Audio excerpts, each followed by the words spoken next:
interrupt Nick Montez and go out to that news conference.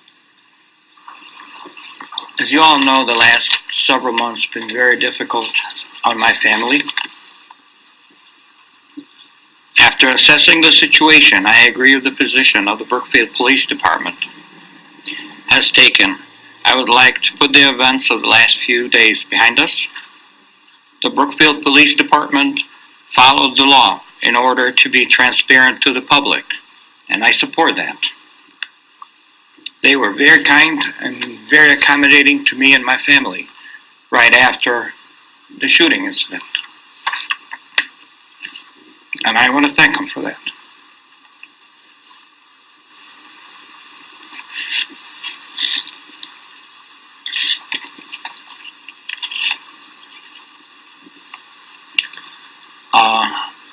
I don't want this last interaction to shift my focus from what's near and dear to my heart.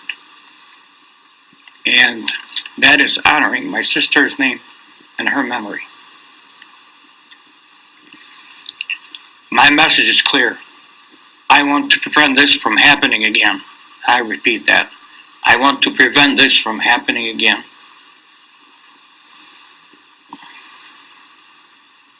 I want to save lives. I want to urge lawmakers to consider the GPS tracking device. In these difficult financial times, many departments are struggling with their budgets. And I know this is a costly endeavor, but can we put a price on a human life? I want to say to victims, please tell somebody, tell a friend, a family member, a church, 24-hour hotlines for domestic abuse. Call somebody, tell somebody. And to family members of victims, please educate yourself, look for signs, any signs of trouble. At this point, I don't want to bring politics into this, but there are loopholes in gun purchases in this country, and for private gun sales and gun shows, we need to close those loopholes. Everybody needs to go through a background check. As far as what happened with the police department, I will not answer any questions about that, but I will answer any other questions you may have. Alvin, with seeing these pictures, I don't know if people are being able to release, does this make it more difficult for you today, or how is it been seen? I haven't seen them yet, but I do believe this is it's gonna be difficult times again. It's gonna bring all the memories back again. Same thing that happened with the Connecticut shooting. It brought the whole thing back over again to me and my family.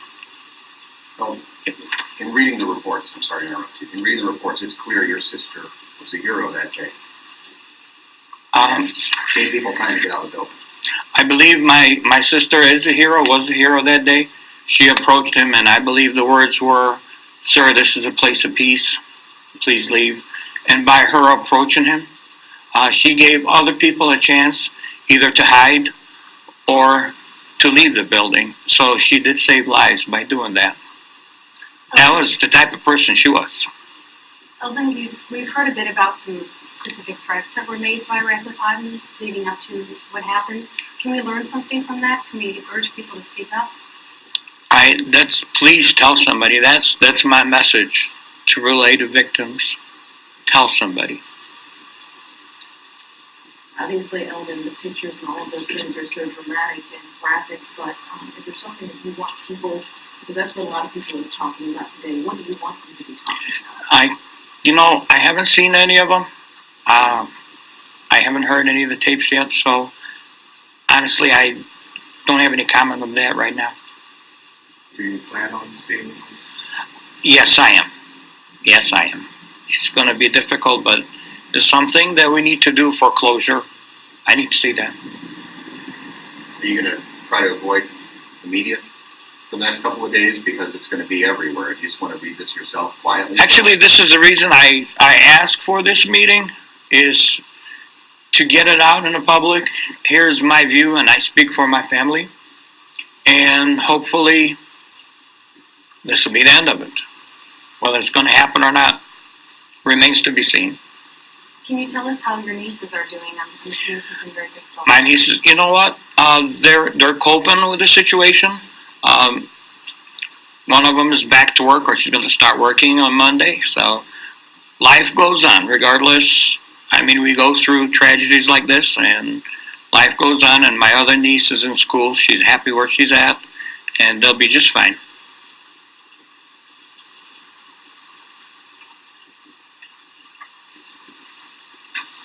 Thank you. Thank y'all. Elvin Daniel, wrapping up what has been a difficult day and a difficult news conference for him as well. We want to put a little bit of this in context, because he began his news conference talking about the fact that he didn't want to talk about the police issue that came up last night.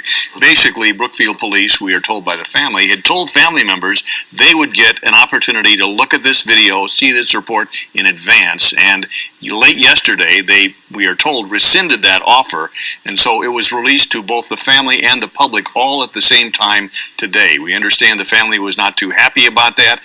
Elvin Daniel saying now that he wants to put that part behind him. He recognizes that what the police did was perfectly within their right to handle it that way. And then, of course, he went on to talk about the tragic loss of his sister. And the big two emphasis others. is people to pay attention and to say things, victims to say things, and people that are noticing things happening to speak up and to stop this from happening to anybody else. Just in an emotional press conference for him, and obviously still for the family, very much so. Understandably so. All right.